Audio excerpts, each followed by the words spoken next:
שלום וברוכים הבאים לעוד חרוז בשרשרת 555 מבית היוצר של יעל מילוא. היום אנחנו בשרשרת 555 סרנדיפיטי, בה מספרים על אירוע מקרי שהשפיע על חיינו ועל חיי אנשים סובבים לנו. והמתכון לסרנדיפיטי הוא מבית היוצר של דוקטור תמרה טילמן, המעבדה לפוטנציאל האנושי שממוקמת בבוסטון, והאקסלורטור ההליכה שמלמד על הפוטנציאל האנושי ועל פילוסופיית יקום מקביל. אז יש לי העונג להכיר לכם היום את דפנה אבן, שהיא אישה של גם וגם. היא אשת חינוך, היא מנהלת בית ספר, היא מנחת קבוצות ומדריכת הורים, וגם אוהבת לעשות יוגה. ודפנה, נעים מאוד ושלום, ובואי תספרי לנו קצת על עצמך, בואי תציגי את עצמך. אז היי, אני שמחה להיות כאן ותודה על ההזמנה, אורלי. אז אני באמת, כמו שאמרת, אני מנהלת בית ספר לחינוך מיוחד, שזה בית ספר לילדים עם קשיים רגשיים נפשיים. ומתוך העבודה עם הילדים יש הרבה מאוד מפגשים עם ההורים. ומתוך באמת אין ספור פגישות אני הבנתי שההורים האלה לילדים עם הקשיים הם אלה שזקוקים למרחב בטוח, לתמיכה, לזה שיראו אותם, ילוו אותם ויהיו שם עבורם. ומתוך המקום הזה בחרתי להקים אקוסיסטם הורי שבו ההורים האלה ייפגשו במרחב שייתן להם את הכוחות, ייצר חיבור מחדש וייתן איזשהו אופק עבורם ועבור הילדים שלהם. לבית ספר שלנו מגיעים ילדים שלא מצליחים לקבל את המענה בחינוך הרגיל, אלה הרבה פעמים ילדים שסובלים מחרם, ואנחנו יודעים שכשילד סובל מחרם אז הוא לא לבד במשוואה או באירוע הקשוח הזה, אלא ההורים נמצאים ביחד איתו בחרם, בוודאי כשמדובר ביישובים קטנים וקהילתיים.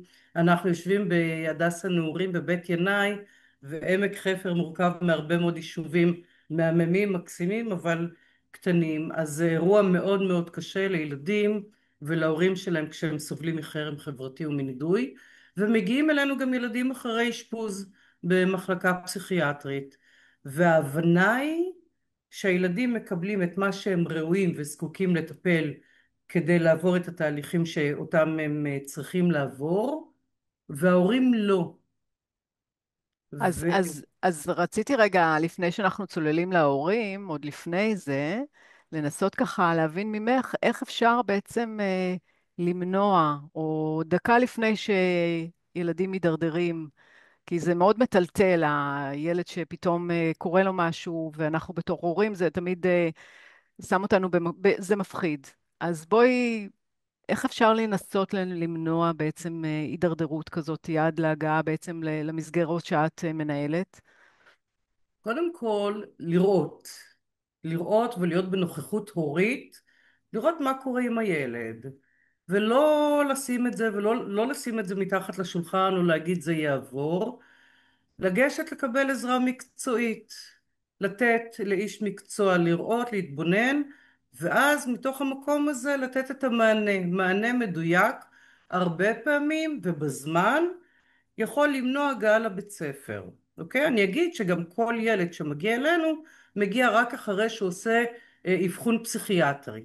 אוקיי? ואז הוא מקבל כאן את כל המענים. אז להיות שם, לראות ולתת את המענה המדויק, הוא לא חייב להיות במסגרת בית ספר.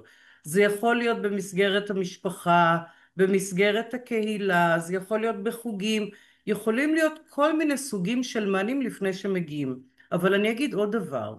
גם ילדים שמגיעים אלינו מגיעים לא for good, לא בהכרח. הם יכולים להגיע אלינו, לקבל מענים, ואז לחזור חזרה לקהילה הטבעית שלהם, שזה משהו שאנחנו מאוד מאוד מעודדים לעשות. יש לך ככה דוגמאות לתת על סוג של בעיות שאת חווה עם ילדים? כאילו ככה להיות יותר ספציפית בדוגמה של סיטואציות שילדים מגיעים בעצם למסגרת שאת מנהלת?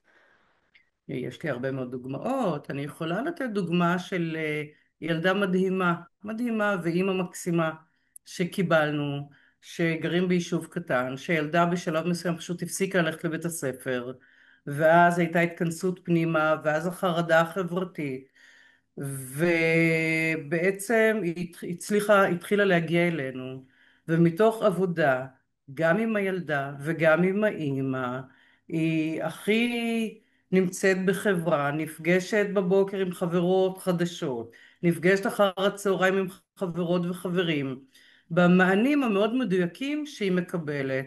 היא נמצאת פה כבר בערך שנה, אני לא יודעת עוד כמה זמן היא תהיה כאן, יכול להיות שעוד שנה, ויכול להיות שפחות. היא מקבלת את המענים ומשהו נפתח, ויש סוג של החלמה בכל התהליך הזה, לא רק לילדה, אלא גם לאמא, זה משהו שהוא יותר משפחתי.